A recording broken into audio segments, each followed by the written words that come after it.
And there you go. Where would you like to start, Kaja? I would like to start with the last podcast you sent to me, which is kind of funny because I've talked about that with you so many times, and that podcast just kind of solidified what we talked about, which is the small enactments. And what you also said, and it all like came together when I was listening to it again. And what they said also on the podcast is it's just like exercising the muscle. And that kind of spoke to me because it removed a big chunk of pressure on like making it perfect or like really knowing what I'm doing.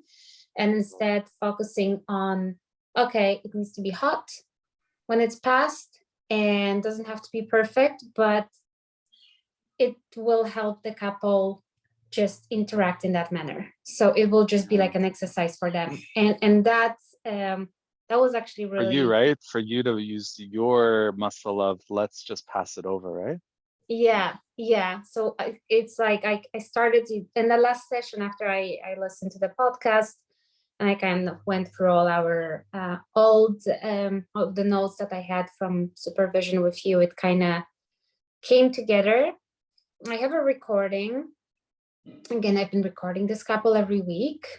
And this time I started it nicely lined up with the withdrawer partner.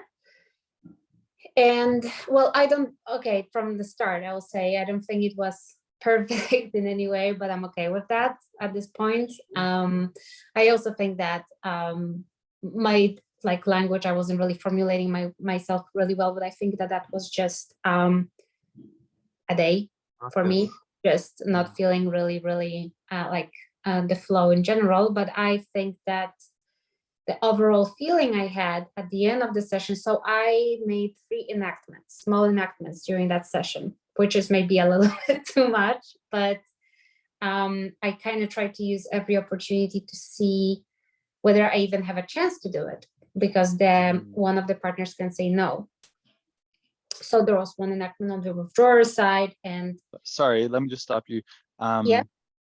And I want to come back for those two in a moment before we look at the recording, just to open up what Kaja said around some of these terms, but like the passing it hard and what it is that we're talking about around enactments for those that haven't been here in previous supervisions. But what you just said, I just wanted you to open that up about the partner saying no. So what did you mean there?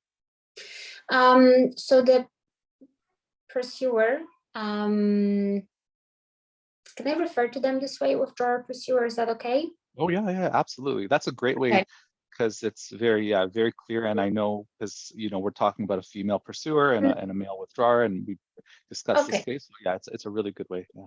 Okay, great. So the pursuer will say no to me from time to time, depending, because she even though it's hot. Based on when you say she says no to you, are you saying withdrawer wants to enact and you're asking him to enact and she's saying no to that? Is that what you're saying? No, sorry. So I made myself. To her enacting. So yes, her enacting. So sometimes she feels it's so I guess it's also about me not doing this really in the moment when it's really hot. So that's another thing that I've been like kind of looking at. But when I think it's hot and I want to see if she would be comfortable turning to her partner, she may say to me that there's no point, because she said that many times before. Got it.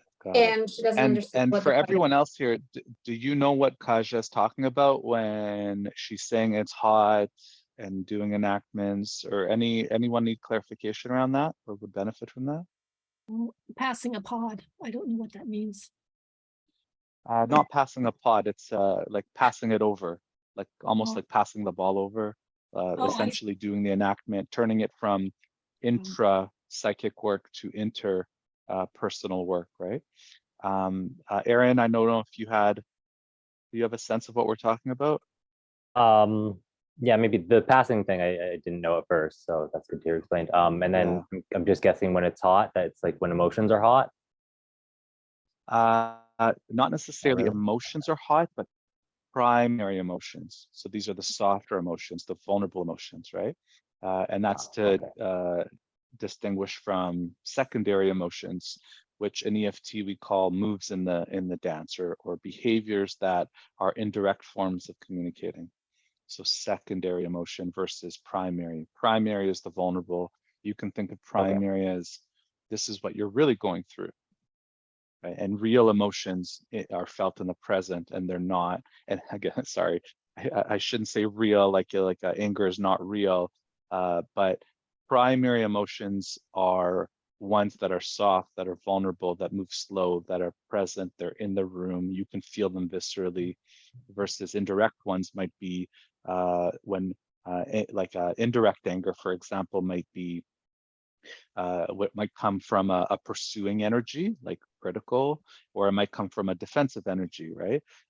Which is different from maybe what you would consider as healthy or primary anger, which is in order to set like healthy boundaries. That might be a healthy kind of anger.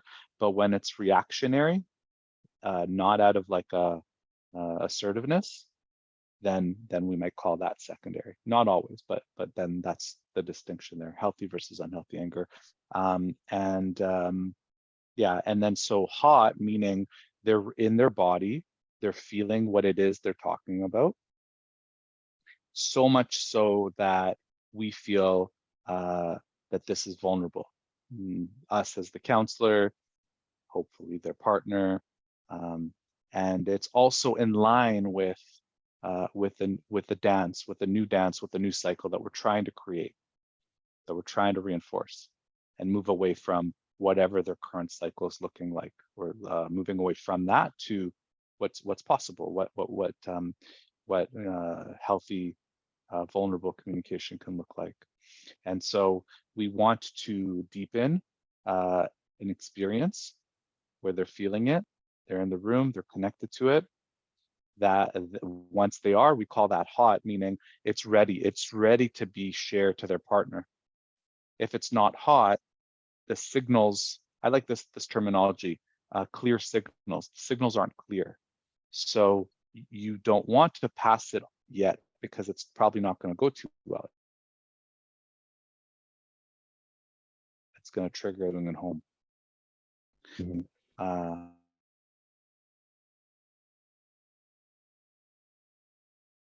This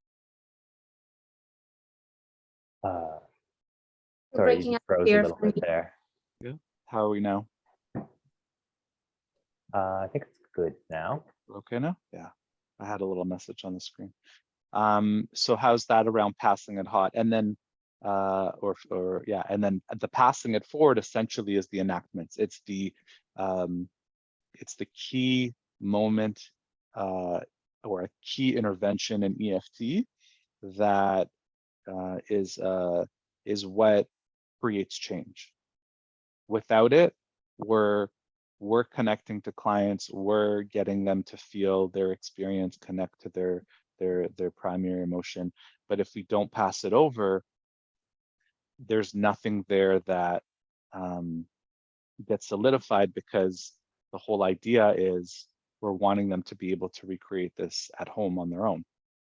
So without that, we don't get their attachment figure to reinforce the cycle. It's like the analogy of, we're talking about riding a bike, and I'm going to give you the theory about it, but until you actually ride the bike, and that's the enactment, you're not experiencing what you're going to be doing going forward.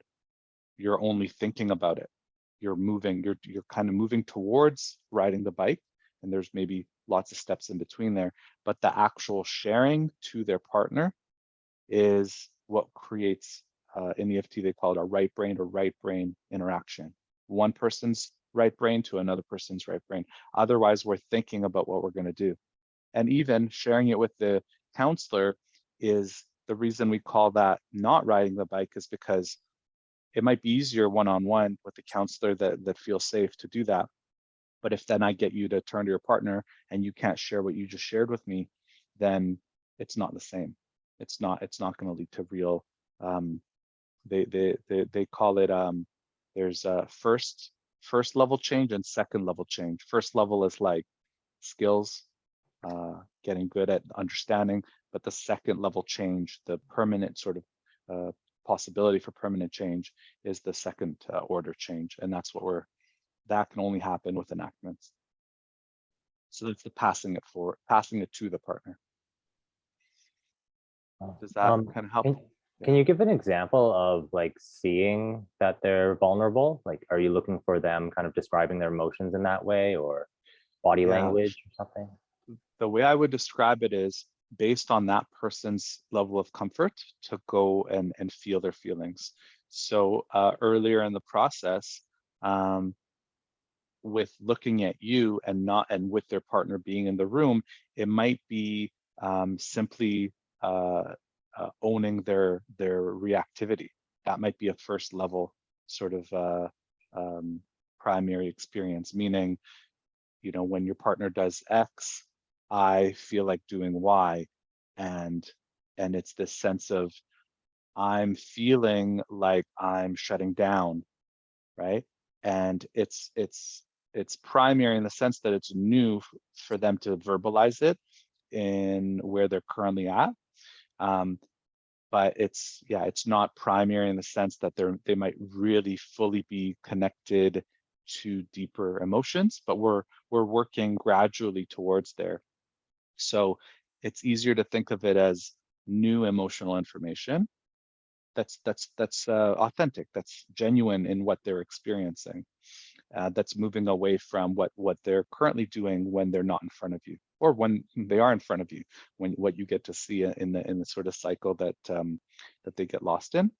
And, you know, EFT is broken down into two parts. The first part is understanding that cycle, right? And what currently it looks like. And level 2 is the experiential intra work that you're doing with each of them that then gets passed over to their partner.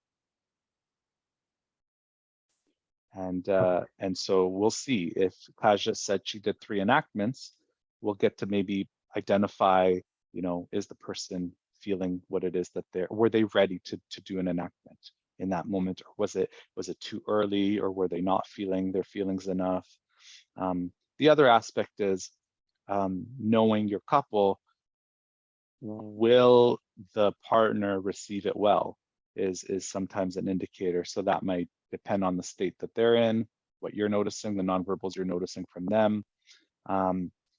So where one person, you might be really connected to what it is they're sharing with you. If you peripherally look at the other person, they're like, they don't seem leaning in, they don't seem like they're going to receive it well.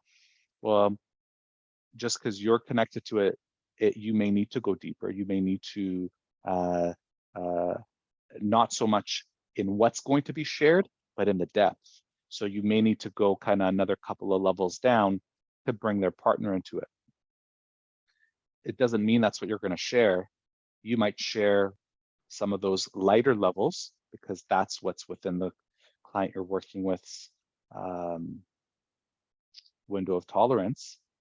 But you got them deeper just in terms of what they're able to share. That you might have gotten them really, really deep, but that's really to bring their partner in. And then you ask them, can you turn to your partner? And that's too much, right? They can't do it. It's just, there's too much fear coming up and resistance. So you might go, let's go one level back around what can you share that? Are you able, do you feel comfortable? Still no. Okay, so there's a lot of fear coming up. Can you share the fear? Can we open up the fear and share that? So we're like, call that slicing it thin. Coming up with the smallest genuine experience that they can pass over, can share, can enact, that is within their window of tolerance. It's really important not to go outside of that window of tolerance, and that's where you're assessing for that before you actually get them to say what it is they're going through. Yeah, I really like that, slicing it thin too.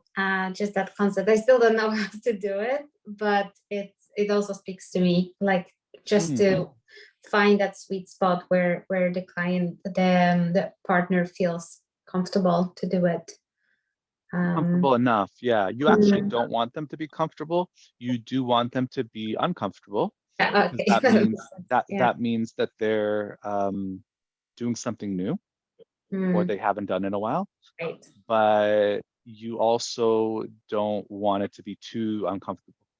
So that's the sweet spot. Yeah. Uncomfortable, but not too uncomfortable. That's kind of like what therapy is, right? They're kind of like passive therapy is like you're just kind of chatting, right? And there's no uncomfortableness.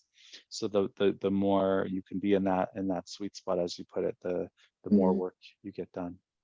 But not too much, because what tends to happen is if you get them to share beyond what they're comfortable, one, they're not going to share it very genuinely because they're protecting themselves. So it's going to come with some extra, even though with you, it might look really vulnerable. The moment you pass it forward, they're going to share it very differently. And that might trigger their partner. And the reason is because they needed to do something, right? So they need to do something to protect themselves, like a you statement or and this is how it's your fault. So it's, you know, these kinds of things. And that's where we catch the bullet, so to speak, and work with it. So it's still okay. But yeah, if we're in the sweet spot, it tends to go better, both from how clear and congruent it is that they're sharing, and whether their partner is going to be able to stay with it and be able to respond in a way that is reinforcing, that is reassuring, that is compassionate, that where they can actually empathize with what it is that you know, and also that's within their window of tolerance too. So it's the same idea on both sides, right? Okay. So yeah, so that's just to kind of define some of the terms, some of the EFT language that around the podcast episode that we sent Kaja, which was essentially meant to help her pull the trigger, so to speak, around taking the risk herself to ask clients to enact. It worked. Yeah. So the fragment I'm going to show you is with the withdrawer, and a few notes here because it's a voice recording. So obviously we can, either ways, we wouldn't be able to see the client. But what signaled to me that it might be hot is because the moment the withdrawer addresses fear, he tears up. And his body language shows me that it weighs heavy on him. So that's why I went for it. And there's just a lot of clarification. And shortly before we got to that point, we were talking about the sadness that he's been experiencing in relation to a specific situation that took place. And from there, we were exploring what that sadness really was. So this is where we will kind of start listening, if that's okay. And what kind of feedback are you looking for with this clip? Yeah, so the feedback I would love to receive is on, I guess, my language, number one, how I formulated myself in those moments, because I'm not very happy with how I formulated myself. I'm happy with the experience, but I'm not happy with the language. And also whether what happened after the withdrawer enacted his feelings, the pursuer responded. And I would like to receive feedback on whether that even was okay to take place, because it happened kind of naturally. It was just like a part of it felt to me it was a part of a flow, but I'm right now like rethinking, should I have intervened in any way, or should I have been more active in that part? And the moment she responded without you leading, right? She just responded. Yes, exactly. Gotcha. So another note here, you will, so I asked the client, the withdrawer, if he's comfortable to do it. He doesn't, there's no verbal confirmation. He does it with his body language. So just to give you like, and then he turns his body towards his partner and he starts talking. So that's just to clarify, because I know that these are very important components to kind of like have it in the process. But okay, here it comes. And I'll play it from my computer, but I think it should be. We did give you permission, right? I'm on my other device, but I hope it will be clear. Let me see.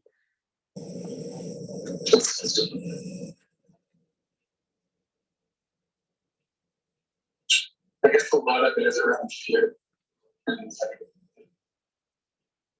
You turn it up a little bit. So the only problem here with this part is that always when the withdrawer talks, you can't hear him very clearly. I'm always with them on Zoom. And this is max I could go. I'll just That's okay. put it Yeah, I'll louder, turn mine and up as let's much as see. you can. Okay, and let me know if you can hear more or less like what he's saying. What that fear represents, Brendan.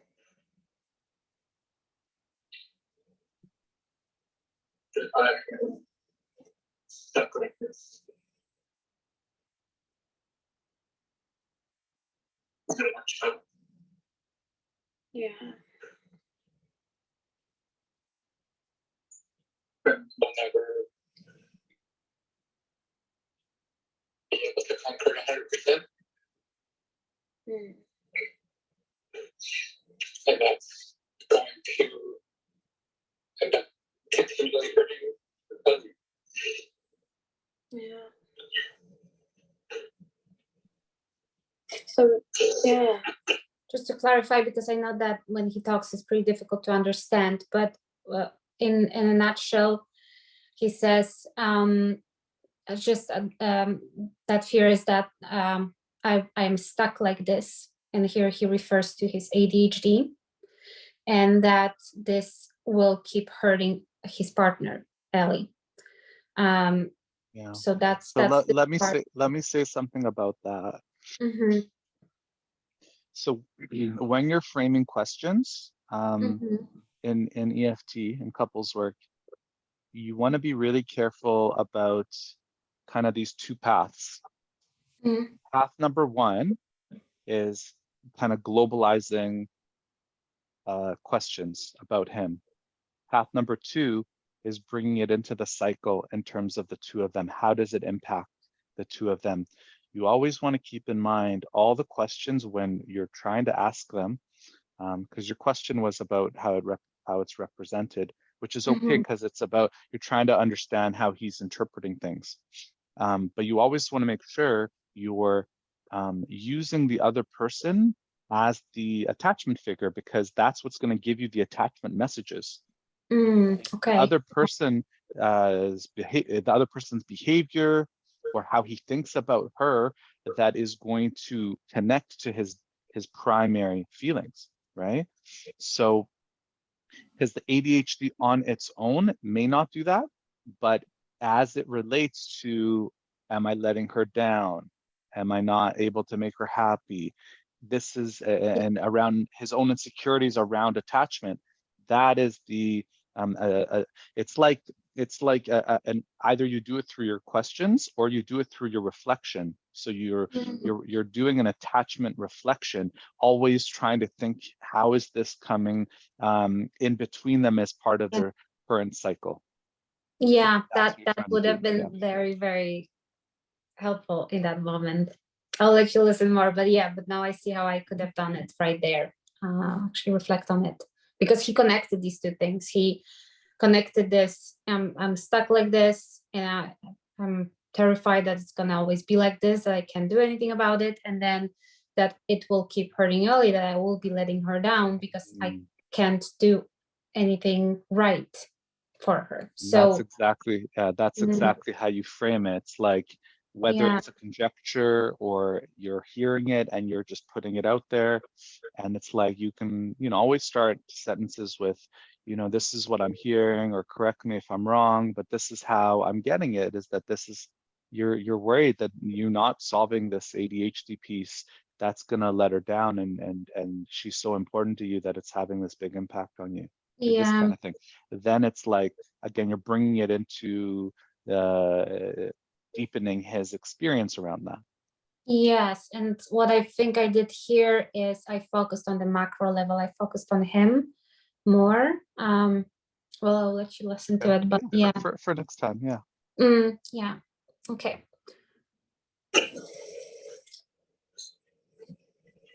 That must be heavy to carry every day, huh?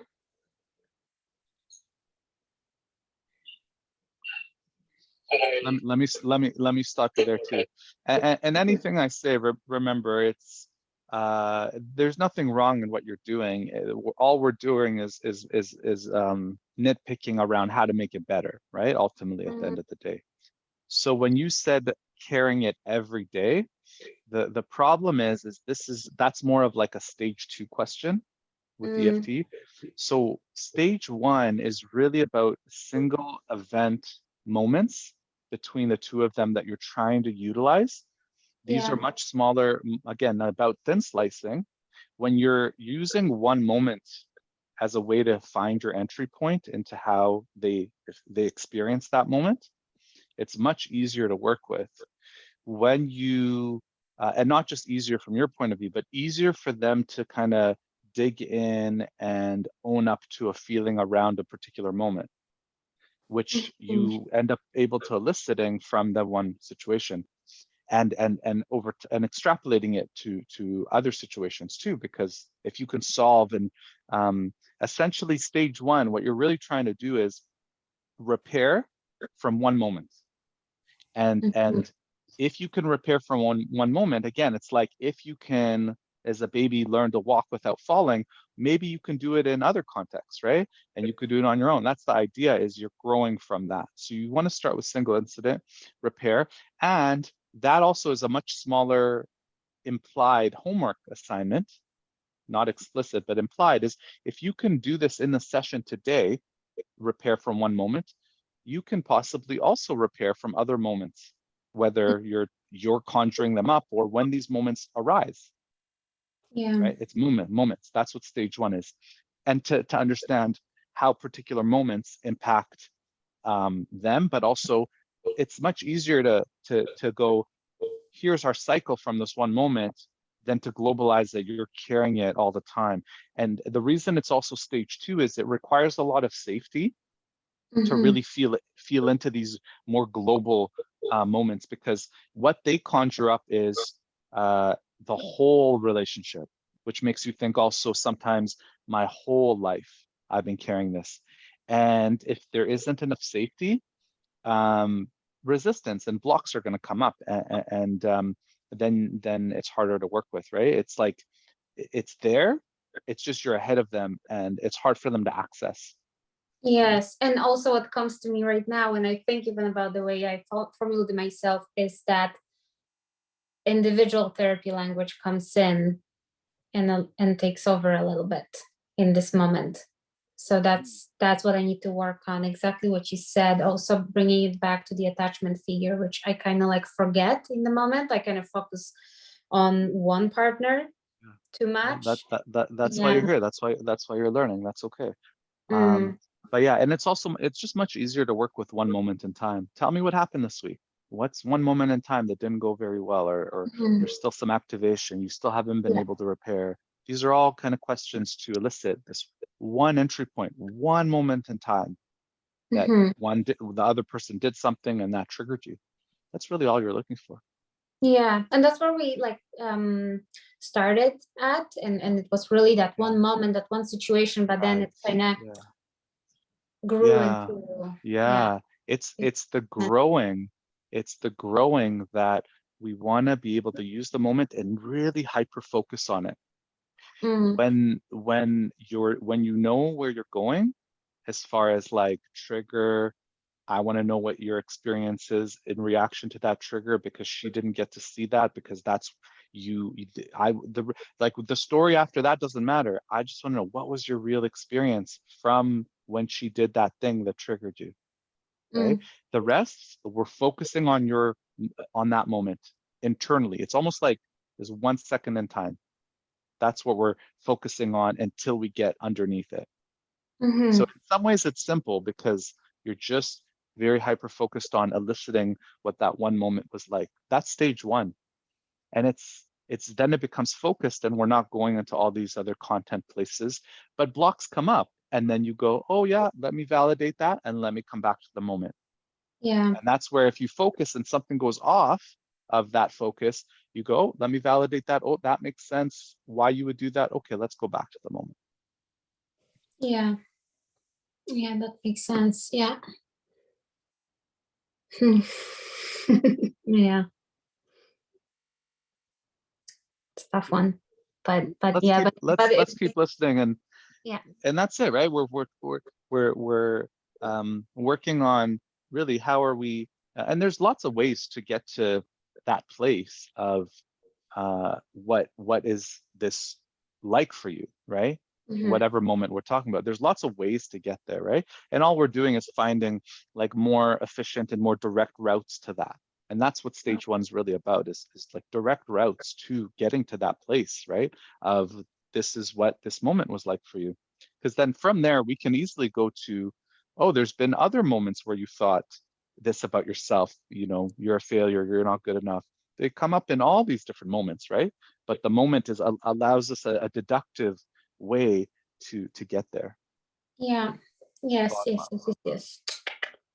Yeah, that I really need to like internalize it when I'm sitting with them because my focus goes somewhere else a little bit, like too much on the individual in that given moment. I can see that now too. Yeah, and you're still Mhm. focusing on the individual. You're just being really focused about it. And Mhm. you know, it's all initially Rogerian work of like, let me allow you to feel, like let me invite you in to feel what that was Mhm. like for you. And then as soon as you get that, now you're like, oh, it's hot. I can think about what it would be like to share that with your partner. It doesn't take much. Sometimes one question or one what is that like for you sort of question, because you've got the partner there, what is this like to think that if your intention is to make this woman that you love happy, what is it like to think that you're not doing that? Mm. And then slowing down. That's all it takes is following these nonverbal leads. And Mhm. and you're starting with content and you're going right into the body essentially. Yeah. Okay. Okay. Thank you. That's really helpful. Okay, I'll play a little bit more. Push it down a lot and try not to think about it too much, which is not exactly helpful, but it's the way that I'm coping with it right now. Yeah. How would it be for you now to look Ellie in the eye and share that with her, that fear, that exact fear of not being able to fix yourself?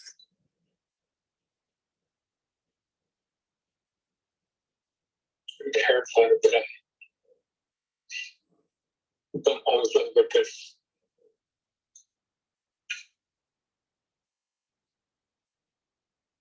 No matter what I do.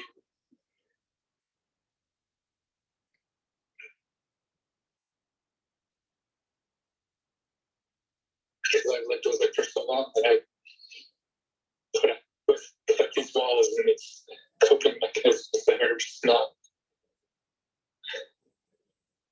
easy to replace or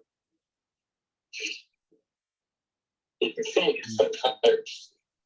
Yeah, let me stop you there. So I think that yeah, you're by the time you're asking that question of what would it be like, you're very clear on what the feeling is that is there, right? Mm. And yes, I think you alluded to that there's a fear of this, but what he's experiencing right now in the moment in the room with you is at least I don't hear it as fear in the moment. I heard Mm. him it was you asked that in response to him feeling guilty or self-blaming or something like that, right? That's what he was actually doing. So you want to, you know, validate that and then come back to the way you in the beginning, what you can do is you can actually ask, can you feel that fear right now? Or whatever the feeling is, can you feel it? Is it here in the room with you? Because that could be a good indicator for you. Like, yeah, we're talking about one specific experience that he's having. We started with whatever the trigger was, whatever the scenario was. Maybe we moved on to interpretations of what her trigger, that she did that triggered you. How do you understand it? How do you interpret it? You're working with these kind of like mental constructs, but then you bring it into like, what's that like to think right now that you're letting her down? Oh, it's terrible. Okay, let's open up terrible. What is terrible like? And then you're working with that from the conceptual to the body, and you're just opening it up. Like, and then to confirm to yourself, even though you might know he's feeling something primary, can you feel it right now? You know, on a level of 1 to 10, how much of that feeling are you feeling right now? How scary is it, right? Then you're working with the feeling. It's not fear that you will let her down. It's talk to me about the fear. Because when you're passing it to him and asking him that question, right? Because he didn't answer your question, right? He answered you a different question. You asked, how scared are you to share this thing, right? And he talked about the fear, not about how scared, like about how would it be. You said, how would it be like, right? Yeah. And he answered something else, or he expanded on that, right? Yeah, he talked about his he went into his defense mechanisms. So him building up the walls because the fear is so overwhelming that he just tries to silence it. So he kind of like drifted away from it. Yeah. Exactly, right? So by the time you ask that question of how would it be like, first of all, you want to end with how would it be like to share that, and then give the emotion the name. First, you're acknowledging to yourself, this is what he's going through. And then the request is very simple. How would it be like to share that emotion that you just described to me, to her, right? He's already shared it with you, so you feel this is hot.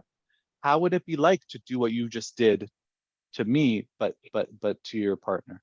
How would that be like? So it's very clear. It's not the fear of XYZ, blah, blah, blah, blah, blah, right? Because then that leads him to talk about that defense, like you said, right? Yeah. So it's very kind of clear where you're going, right? And sometimes to make it even more clear, you can talk about, this is what an enactment is. This is what we're moving towards. We're here to connect to your primary, and then to have you share that in a very vulnerable way, right? In the way that you're actually feeling it. Acknowledging that at home, you don't do this. Acknowledging at home, this is what you do instead. You do, you shut down, you walk away, you close your ears, whatever you do, that's your action tendency. That's how you protect yourself. But today we're not going to do that. Today we're going to do something different, right? Today we're going to help you connect to what's really, so you can create the blueprint to prime them as well for as you're doing some psych ed or whatever. Yeah. Or you demonstrate it by leading them with the blueprint of what you're wanting to see from them, and or getting them to their body and then going, hey, what you shared with me, I could sense you're really feeling that. Is that true? Yeah, I'm really feeling it. As you're feeling it right now in your body, to whatever extent you're feeling it, I want you to consider, can you turn to her right now? Can you look at her? Think about, what would that be like to share what you just shared with me with her? What would that be like? Would that be easy? Would it be hard? Right? So it's like very, very concrete questions. And it wouldn't be easy, it would be hard, but then you can slice it thinner, right? If it's like, yeah, I think I can do it. Yeah, okay. Now I want you to just sit with that. Can you still feel it? Can you look at her? You're saying that this is doable right now. Okay, as you're feeling it right now in your body, can you turn to her and share that exactly what you just shared with me about how scary this is, right? Not and then include content in there. How scared? Because he would have already shared it with you. That's where it's hot. You can really feel it. There's no doubt that what he's experiencing is what he's really going through. There's no doubt in your mind, right?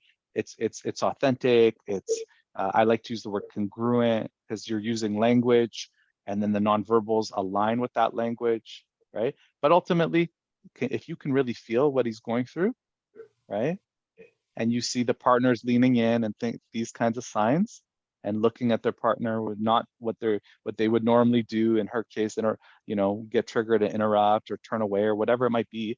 She's not doing that. She's like really leaning in. Those are good indicators. But mostly it's your own body. Your own body's going to tell you like he's really experiencing something vulnerable right now. Yeah. And again, right. if you're not sure, hey, Yeah. can you feel that? Can you bring that into the room? Can you sit with that for a moment? Let's give it a moment. As you're sitting with that belief that you'll never be enough for her, the ADHD will always be in the way, right? And you can't give her what you really think she deserves and what she's been asking for. What's that like? Can you make space for that feeling? Yeah, it's not about the words. It's about, is he internally letting him feel, and is that coming out to the surface? Because it's attachment insecurity is what creates all these powerful primary emotions that are very hard to show. There's a lot of exposure of one's insecurities in there, because this is not just you and him in the room. She's there, right? And that's what allows these emotions to come up to the surface so quickly if we ask for them to show up. Like if you just ask and it's just you and him, maybe not.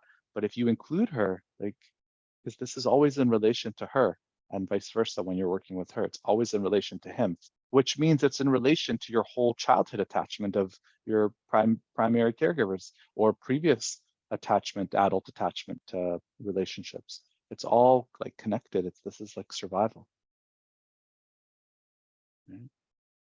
So in some ways, it's like really, really simple, because it's just about eliciting primary emotions in response to the other person's behavior, right? That's really from this moment that we're talking about.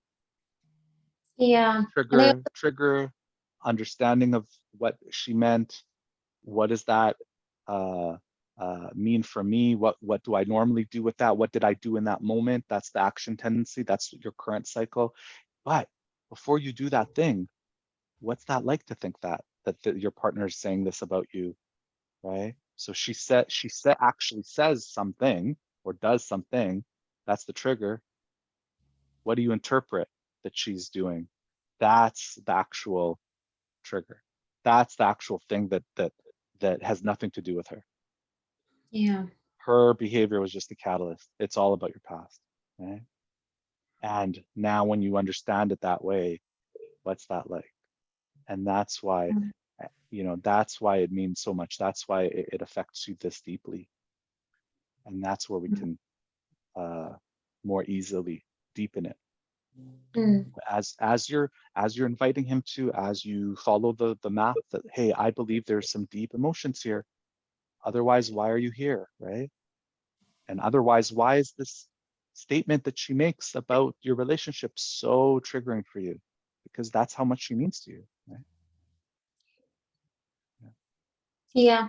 That's so true. I've been just like playing it in my head now, how it could have gone just with those statements, because they just help to like keep the focus, but also go deeper. That's what they also like. That's so important, that keeping focus part. And I think I'm still struggling with that. What I felt here really when he mentioned the fear, and I think that I influenced it a bit, because I felt that that's something that came. We talked previously a lot about self-blame and not feeling good and not feeling that he's good enough, and those didn't seem to land with the partner. She would just be like, yeah, I heard that before, this came up for the first time. Exactly. And I kind of like leached onto it, because latched onto it because I felt that there might be something new in the connection or the interaction, I guess, but I didn't really narrow it down. So yeah. I'll tell you where things like shame, where they can be useful, is in stage 2. But until you're able to just get a little bit under the surface of current cycle and have them change that cycle so that, and this is why there's 2 stages actually, is because first they need to be really good at exiting the cycle themselves. Yeah, and they are not. They're not, right? Yeah. Once they're able to do that, you can go into these shame spirals and things like this. But in stage 1, there's certain primary emotions that are gonna, think about it, they're gonna bring in your partner, right? So hurt and sadness, right, are the 2 main ones. You're really just looking to get them to connect to hurt and sadness, right? And for a withdrawer, an initial entryway to that is just the feeling of overwhelm that that gets rubbed up against, I would say, around that belief that they're not enough, and that the intention is to want to make the other person happy, and that's so much pressure that then it creates this overwhelm.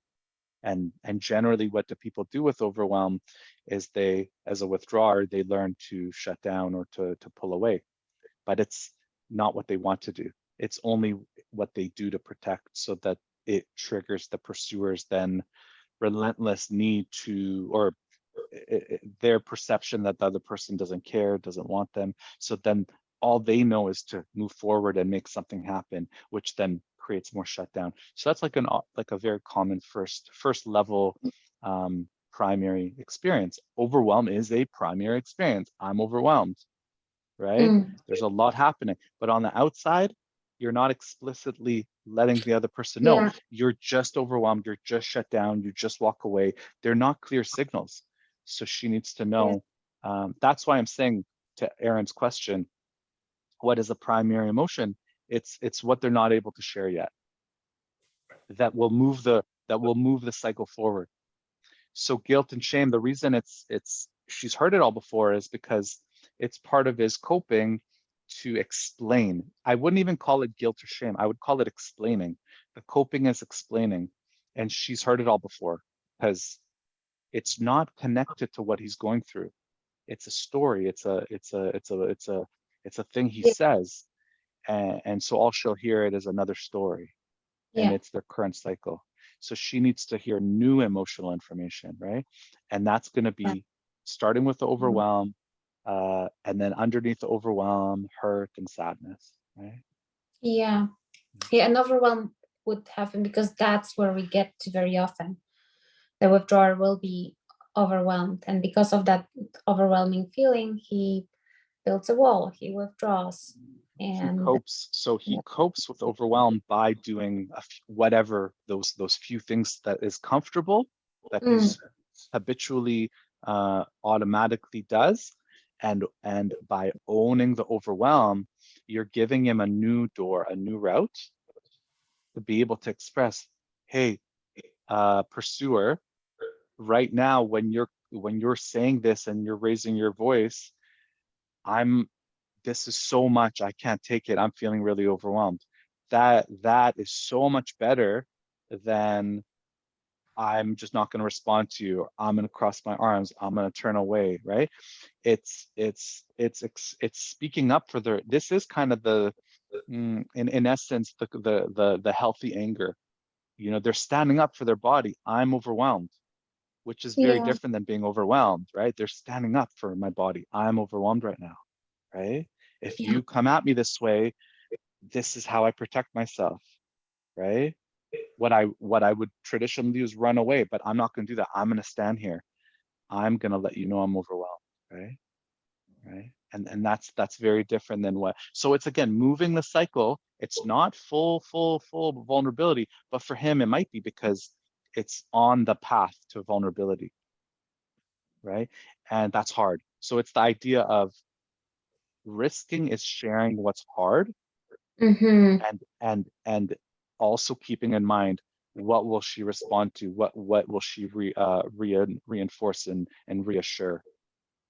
That's the tricky part. And I hear you so well here, because I think that for him, the most uncomfortable will be when he actually addresses what's triggering, what things are the pursuer does that are triggering for him. That's when he gets very, very uncomfortable, and he's not. Yeah. Well, you help him start there by asking what was the last thing she did before you got to feel this way. So you don't really focus there. There's hundreds of things, right? You focus on the end result, which is the bodily experience, right? And those are going to be consistent across whatever the things she does, right? Ultimately, she'll learn it's not about what she does, and it's not necessarily that she needs to change anything, but that he needs to get better at standing up for what's happening for him, Yeah. which will actually send her a much better signal and clear signal than what he's sending now by shutting down, withdrawing. So stating I'm overwhelmed is not withdrawing, right? Yeah. It's like, this is what's happening for me, right? Which, because of the contrast effect of what currently happens, it moves closer to the primary experience, because he's not pulling away. Stating I'm overwhelmed is actually moving to the middle. It's moving forward, Mm. right? That's important for me also to appreciate, because I didn't look at it quite that way. I mean, I understood that it was still like something, like I was getting a piece of like this real experience for him, but I didn't see it as such a big step forward, to be honest. Yeah. Yeah. And that's where being able to listen and gauge that client's window of tolerance is going to tell you that. So we'll end here, but this is, I think, the last thing I'll say about that is what our partners typically respond to. It's not how good or how vulnerable our sharing is, but it's to see that what we're doing is a risk, that it's hard for us, that it's not easy, because that correlates. Just, this isn't a thinking process, but just on a mirror neuron sort of basis. It correlates to, this is real for them. Yeah. It's real, it's not easy, it's a risk. And then we want to be there for that. We want to, even though it's not ideally what we want, it's different than what we've seen before. And normally we just, for her, probably she sees a blankness and an explaining of that excuse part. None of these is about him. It's too indirect. It lines up too much into her insecurity, right? And if she can see this is what's really happening, so how is she reading? Is this real for him? It's real because of how hard it is for him to get to the point where he can look at her and share it. And that indicates, wow, that helps her suspend what normally happens for her, which is probably to jump on the pursuing. Pursuers just want their partner to respond. And what is responding? It's not necessarily about responding to what I'm doing. It's responding to their own internal world. Pursuers generally just need to see for the withdrawer them like their internal world. So anything on that level that feels real is moving forward. If it's a real experience that he looks like he's having in the room with you and her, as opposed to some kind of coping, something that she's already seen, something that she's already previously labeled as not real, that lines up with her insecurity of him pulling away. If it's any of that old stuff, it can't be seen as something new. If it's something new, it's hard for him.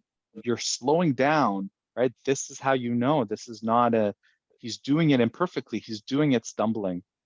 right? Mhm. This is actually all part of seeing that this is real on both sides. If she's sharing, it's the same idea, is Yeah. that like if you're trying to get her to soften and it's all stumbly and not real, well, he's used to seeing her so confident and so, right, moving towards him. That's what he's used to seeing, which is scary. If he's seeing her in this different light and this not perfect expressing sort of light, it doesn't have to be perfect. It just has to be a contrast from what he's used to, which suspends and going, huh, I like, it allows him on the receiving end to go, oh, I can be okay with this. This is real for her. This is not scary. Because Yeah. he's already accustomed to shutting down from certain behaviors and vice versa. She's accustomed to attacking, pursuing in response to certain behaviors. So when you slow down and get him to look internally and to let that out, this is new. That's the idea, is it just needs to be new and real, of course. But if Yeah. it's real, it's usually, if it's new, it's usually real, because it's not easy. Because any kind of game or strategy, they've already done before. Yeah. Doing what they think the other person wants to hear. They've Mm. tried everything, right? Because cognitively we go, I try this, I try this, I try this. But what's different is trying to do something will never come across as real, because it comes off as a strategy because it seems easy. It's like rehearsed, it's staged. But what's real and genuine is not easy. It's a risk. It seems like a risk. Yeah. Yeah. I have a quick question of you, because I know that we are running out of time, but by the end of the session, just occurred to me right now, the pursuer shared, and it was just like interlaced into a bigger narrative, but she mentioned suicidal thoughts, and that alerted me quite a bit. So I kind of had to like put brakes on whatever we were doing, and kind of just like do a little bit of screening just right there. So I checked in with her. She told me in the session that she's working on that with her individual therapist, and I asked her if she's worked on a safety plan. She says no, never got to that level. She also acknowledged, she's like, I know I know you need to do that. I understand the procedure, because she studies to be a counselor, right? But it was very important to her she didn't want to feel like she's stepping into a victim's role where she has suicidal thoughts and the depression, and that takes over the interaction. She says that this is just like a side effect of what's happening, and she doesn't want it to take that central role. So I kind of like validated that, and I reflected on exactly what she was saying before we got to that point. But then I kind of brought it back to suicide and really just kind of checking in on their awareness level as a couple about the topic, and just bringing it to their attention, a sense of like that we need to talk about it, we need to name it, we need to call it out. So I just wanted to check in with you, like ethically, what else can I do there, or whether I like should have managed it a bit differently, because this one is that was the first time I dealt with it in a couple setting. I think she helped actually guide you. She helped basically frame you in plugging it into the cycle. Like anything, you want to, with couples and EFT, you plug it into the cycle. Yeah. Instead of seeing it as a topic or before having to jump into a safety plan or anything else, if it's something that came out of the session, open it up and go, what was the trigger right now? What do you remember him doing or saying right now that had you go to this intermediary? Maybe it's hopelessness or something like that, which then how you cope with hopelessness, disconnection, is maybe these thoughts come up. Yeah. And how do you transmute that into an movement? Yeah. Okay. So that's where I was completely lost again. So if there's people have thoughts of killing themselves because of something to do with primary emotions, right? Yeah. There's going to be a deep primary emotions there, right? So plug it in. So maybe he go, hey, let's understand what just happened, right? Plug into the cycle. You don't need the story from last week. Something just happened in between us, right? What do you remember? He said, let's just say he said, you know, I don't know, like some kind of pulling away message, right? Like, we'll never get this to work. Like, she takes that to mean he doesn't care. This is hopeless. And what and how do you react when things are hopeless? These thoughts come up. I bet it's better, you know. But really, what's happening? He's so important. Him not being in your life makes life not want to be lived. And so your brain goes to, right? Now, connect me to the hopelessness. What is coming up? Obviously, it's going to be a lot of sadness. Can you feel that right now? So same idea. And then if you can get to the point where she shares sadness, where is it in your body? It's in your chest, let's say, the sadness, let's just as an example, share that with him. And he gives her a beautiful response, let's say, and is there and hugs her or something, right? A good reassuring response, right? In response to her sharing the sadness around hopelessness, right? Because the hopelessness is a belief. It's a thought that's happening. It's interpretation. But it's coming from a place of sadness. He doesn't get to see the sadness. This is going to be a new cycle. You're going to give him the opportunity and give her the opportunity to share this deep sadness. And let's say he responds really well to it. And let's say the sadness lifts, which is what would happen naturally when you share sadness and your partner comes closer to you. Yeah. Right? Now, what do you feel in your chest? Is that sadness there? No, it's been replaced by whatever. Okay, you just gave him an experience that they can replicate at home. Next time she feels sadness, and that comes with hopelessness and wanting to pull away or whatever, or telling him that she's suicidal and actually getting suicidal thoughts, whatever it might be, she can now connect to, because this is the most recent experience, she can connect to that sadness and actually share that with him. Or at least there's an opportunity for that. And she can change her own sadness by going and turning to him, not with, you need to show up and blah, blah, blah, but I'm so sad right now. And seeing how he responds to it. I bet you he'll be there for her if she can just share the experience without any direction and instructions for him. Yeah. Yeah.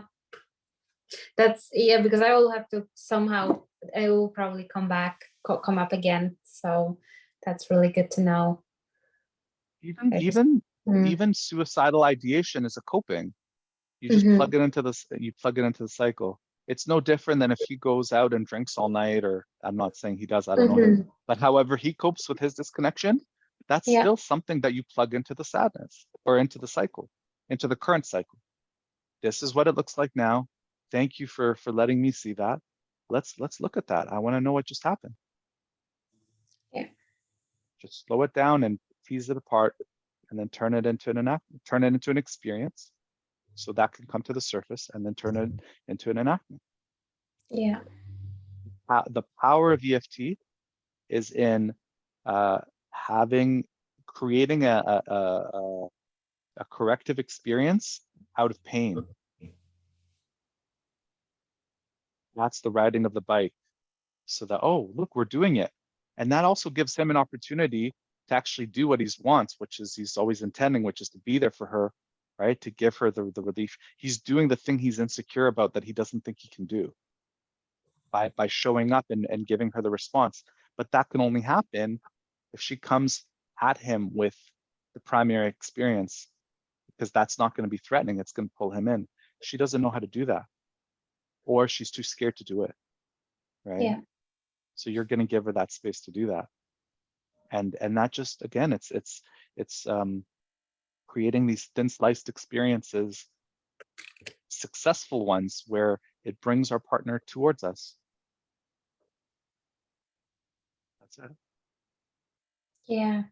So the simple thing is, all these things that in individual counseling you'd be alerted, and I'm not saying don't be alerted by it. Of course, it's important, but it doesn't need to ring the same alarm bells that it does in individual work, because one, she has an individual counselor. Two, use it as content to get into these entry points. Like everything that you have, the more closer to vulnerability that it is, the more this is good material, so to speak, to go deep. Yeah, and I really needed to hear that, because I really felt that again, like my individual counseling experience pulled me in.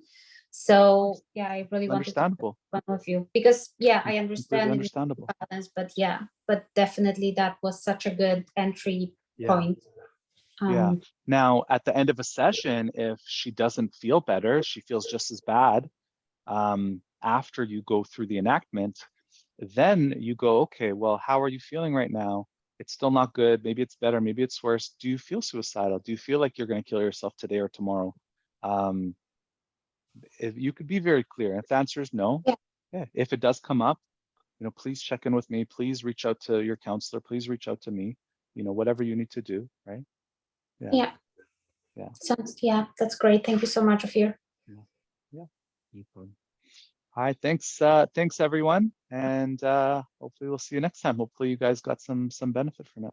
Can I ask you a few questions before the end, just about some other stuff? Sure. Just Is it about EFT? No. No. Okay, let me just stop the recording then.